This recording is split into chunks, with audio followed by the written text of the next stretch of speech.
Big boss 2 ద్వారా సెలబ్రిటీగా మారిన anchor శ్యామలకు social మీడియాలో ఫాలోయింగ్ బాగానే ఉంది. యాంకర్గా పలు షోలు నిర్వహించిన Shyamala cinema pre release events కూడా చేసి ఆర్థికంగానూ నిలబడ్డారు. తన ఇన్‌స్టాగ్రామ్‌లో 1 మిలియన్‌కు పైగా ఫాలోవర్స్ కలిగి ఉంది.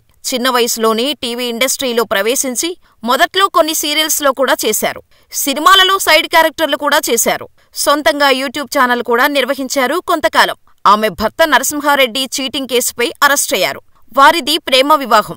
మొదట్లో పెద్దలు ఒప్పుకోకపోయినా చేసుకున్నారు.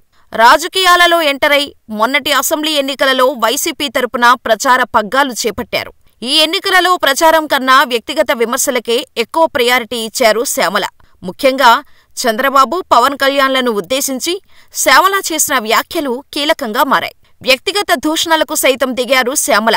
రాబోయేది జగన్ ప్రభుత్వమే అన్నంత ధీమాగా, దూకుడుగా ప్రత్యర్థులపై విరుచుకుపడ్డారు. ఎన్నికలయ్యాక తనని ఫోన్లో ఎవరో పనిగట్టుకుని బెదిరిస్తున్నారని, తనకు ప్రాణహాని ఉందంటూ, టీడీపీ కార్యకర్తలతో తనకు ప్రాణహాని ఉందంటూ శ్యామల సోషల్ మీడియాలో ఇంకా సింపతీ కోసం పాకులాడుతూనే ఉన్నారు. ఎన్నికలలో జగన్కు మద్దతు ఇచ్చిన కారణంగానే తనకు టీవీ అవకాశాలు లేకుండా చేశారని శ్యామల చెప్పుకున్నారు. రీసెంట్గా శ్యామల బుడమేరు వరదల సాయం విషయంలో చంద్రబాబు అండుకోని తీవ్ర విమర్శలతో విరుచుకుపడ్డారు. అయితే ఇటీవల పార్టీ ఘోర ఓటమి తర్వాత జగన్ పార్టీని ప్రక్షాళన చేయటానికి నిశ్చయించుకున్నారు. వైసీపీ రాష్ట్ర అధికార ప్రతినిధిగా శ్యామలను ఆగమేఘాల మీద నియమించారు. అలా పదవి చేపట్టగానే శ్యామల రంగంలోకి దిగారు. ప్రజలకు సాయం చేయటంలో తమ నేత జగన్ ఎప్పుడూ ముందుంటారని, అలాంటి జగన్ను పిల్లికి కూడా బిచ్చం వేయని చంద్రబాబు, లోకేశ్లు విమర్శిస్తున్నారని, వారిని చూసి నవ్వాలో ఏడవాలో అర్థం కావటం లేదని శ్యామల తీవ్రస్థాయిలో విపక్షాలపై ధ్వజమెత్తారు. 2 ఎకరాల స్థాయి నుంచి 2 లక్షల కోట్లు సంపాదించుకున్న చంద్రబాబు నిజంగా తన జీవితంలో ఎంతమందికి సాయం చేశారని విరుచుకుపడ్డారు.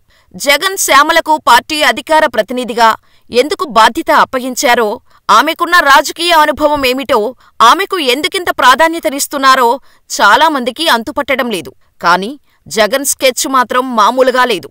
యాంకర్ శ్యామలకు ఆ కీలక పదవి ఇవ్వటం ద్వారా అధికార పక్షాన్ని ఇరుకున పెట్టొచ్చు.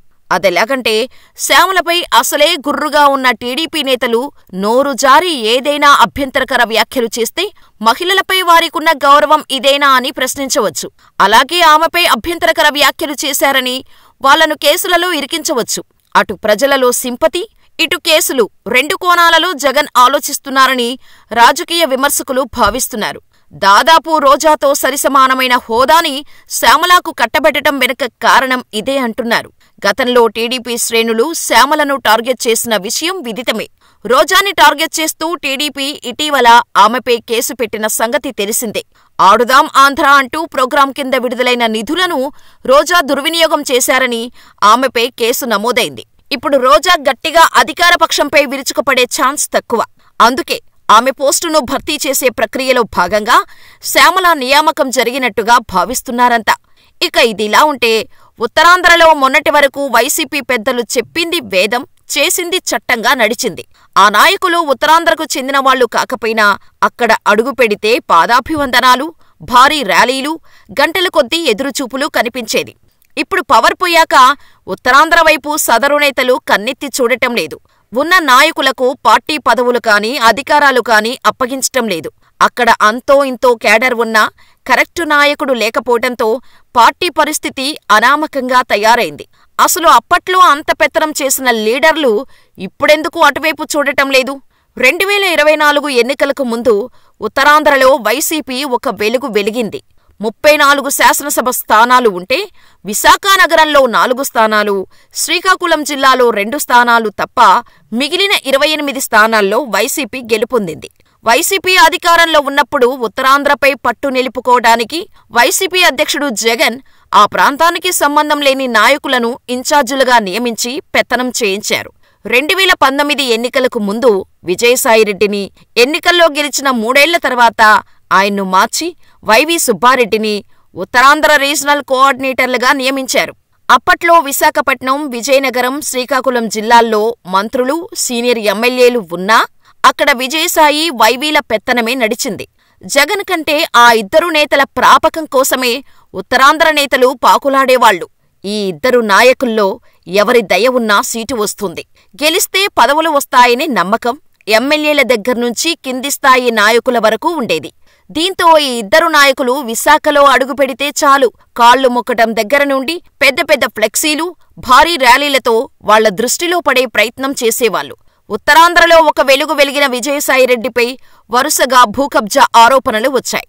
మరీ ముఖ్యంగా విశాఖపట్నం, దాని పరిసర ప్రాంతాల్లో భూములను ఆక్రమించుకున్నారన్న ఆరోపణలు వెల్లువెత్తాయి.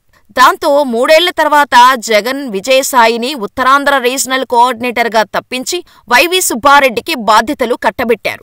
వైవీ సుబ్బారెడ్డి వైసీపీ అధికారంలో ఉన్నంతకాలం ఉత్తరాంధ్ర సీఎంలా చలాయించారన్న విమర్శలున్నాయి.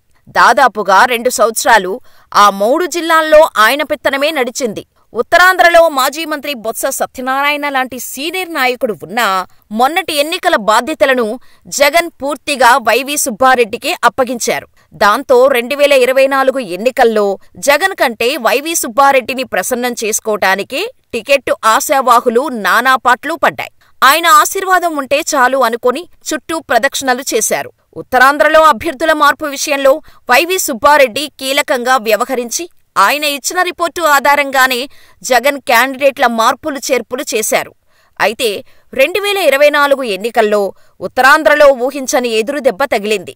కేవలం పాడేరు, అరకు స్థానాలకే పరిమితమైంది. అప్పటి నుండి ఇప్పటివరకు ఉత్తరాంధ్రలో వైసీపీకి పెద్ద దిక్కు లేకుండా పోయారు. రీజనల్ కోఆర్డినేటర్గా ఉన్న వైవీ సుబ్బారెడ్డి విశాఖ వైపు, మిగిలిన జిల్లాల వైపు కనీసం కన్నెత్తి చూడటం లేదు.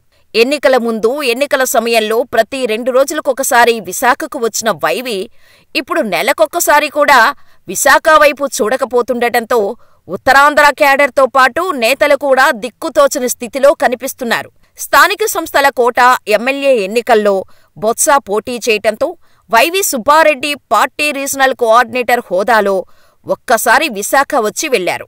ఆ ఎన్నికల్లో కూటమి పోటీ నుంచి తప్పుకోవటంతో బొత్స ఎన్నిక ఏకగ్రీవమైంది. ఇక ఆ తర్వాత వైవీ అటువైపు చూడటమే మానేశారు. ఆయనే కాదు, ఉత్తరాంధ్ర వైసీపీ డిప్యూటీ రీజనల్ కోఆర్డినేటర్గా ఉన్న మాజీ ఎమ్మెల్యే నాగిరెడ్డి, మాజీ మంత్రి గుడివాడ అమర్నాథ్, బొత్స మేనల్లుడు, విజయనగరం జడ్పీ చైర్మన్ చిన్న సీను ఇలా ఎవరూ పార్టీ కార్యకలాపాల్లో కనిపించకపోతుండటంతో కేడర్లో తీవ్ర గందరగోళం కనిపిస్తోంది. శాసన మండలిలో ప్రతిపక్ష నేతగా నియమితులైన బొత్స, మాజీ మంత్రి గుడివాడలు మాత్రం అప్పుడప్పుడు మీడియా ముందుకొస్తూ ఉన్నామంటే ఉన్నాం అనిపించుకుంటున్నారు. ప్రభుత్వం వైసీపీపై చేస్తున్న విమర్శలపై బొత్స, గుడివాడ తప్ప ఎవరూ స్పందించకపోవటంతో అసలే ఢీలా పడిపోయిన కేడర్లో మరింత నైరాశ్యం కనిపిస్తోంది. 2019 ఎన్నికల్లో ఉత్తరాంధ్రలో ఓ వెలుగు వెలిగింది వైసీపీ. దాని వెనుక కార్యకర్తల కృషి ఎంతో ఉందని జగన్ పలు సందర్భాల్లో వ్యాఖ్యానించారు. ఇప్పుడు అదే కార్యకర్తలను, స్థానిక నేతలను పార్టీ పెద్దలు పట్టించుకోకపోవడం విమర్శల పాలవుతోంది.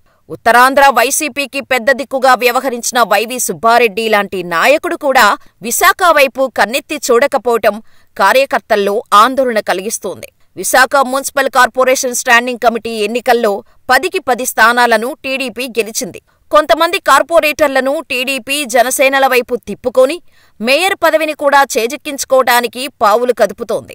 మరోవైపు జడ్పీటీసీ, ఎంపీటీసీలు, సర్పంచులు ఎవరి దారి వారు చూసుకుంటున్నారు. పార్టీ కీలక నేతలు రాజీనామాల బాట పడుతున్నారు. అయినా పార్టీ పెద్దలు స్పందించటం లేదు. వారికి భరోసా ఇచ్చి పార్టీలో కొనసాగేలాగా చేయలేకపోతున్నారు. దాంతో ఇప్పుడు ఉత్తరాంధ్ర వైసీపీకి దిక్కెవరు అనే చర్చ మొదలైంది. వైవీ సుబ్బారెడ్డి తన రీజనల్ కోఆర్డినేటర్ పదవికి రాజీనామా చేసి మరో నాయకుడికి ఆ బాధ్యతలు అప్పగించాలని, లేకపోతే ఆయనే ఉత్తరాంధ్రలో యాక్టివ్ అవ్వాలన్న డిమాండ్లు వినిపిస్తున్నాయి. లేకపోతే పార్టీ ఉనికి కాపాడుకోవటం కూడా కష్టమన్న అభిప్రాయం వ్యక్తమవుతోంది.